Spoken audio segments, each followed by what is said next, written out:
inaugural set of podcasts from the Australian Curriculum Studies Association. We are an organisation that seeks to provide that national voice on all things curriculum. Always in the back of my mind, wanted to be a PE health teacher. We're the ultimate lifelong learners. We loved school so much we came back again. It's about the growth of that student, and that's really what I love to see. I always knew that education was empowerment. Immersing myself within an education context enabled me to keep that notion of lifelong learning. The best way is to use your networks and just reach out to people. The most important thing about doing research is getting a good supervisor. Preparing students for the world, and they will be using Gen AI in their careers and workplaces and things. What Copilot can do, but what it can do is get information from lots of different sources and synthesize, contextualize, and create new content. A key that can unlock opportunity of inspiration and learning for young people. What I always say is that schools have an obligation to introduce children to things they don't yet know they love. I still make a valid judgment of the students' knowledge and skills, irrespective of whether they've used AI. Experience enhances understanding. Just got to have a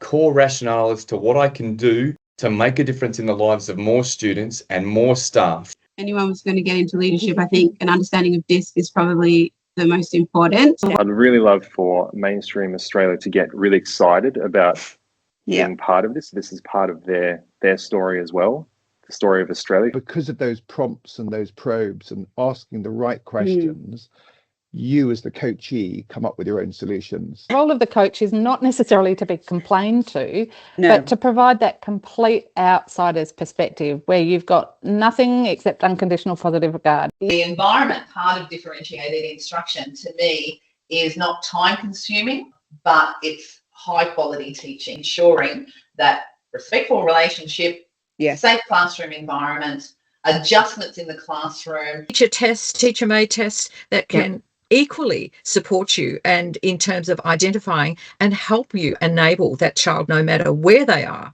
within the Australian curriculum, to be able to fulfil their role as a valued and a successful learner. Where I think philosophy really does a great job is that it's appealed to everybody, and ultimately everybody has an opinion. At the same time, it's drilling deeper and it's sort of asking why. What are your reasons for having that particular approach? My advice to anybody out there listening who may be offered the opportunity to be a foundation principal is to take it. A wise teacher with a sophisticated command of language and an empathy for human beings, specifically for the students. That is an incomparable position from which to guide children thoughtfully. What we're passionate about with Oracy Australia is our students being able to speak with spontaneity and sincerity and find their own natural voice rather than reciting, memorising, reading a palm card, so to speak. So after you've taught them, ask, okay, what's the key salient point you've learned from this? Communicate that to me. Just tell me, put your hand up before you go. Just synthesise 45 minutes of direct instruction. What was the most important element, and tell me why? Giftedness really refers to high ability in any area. Talent is high achievement.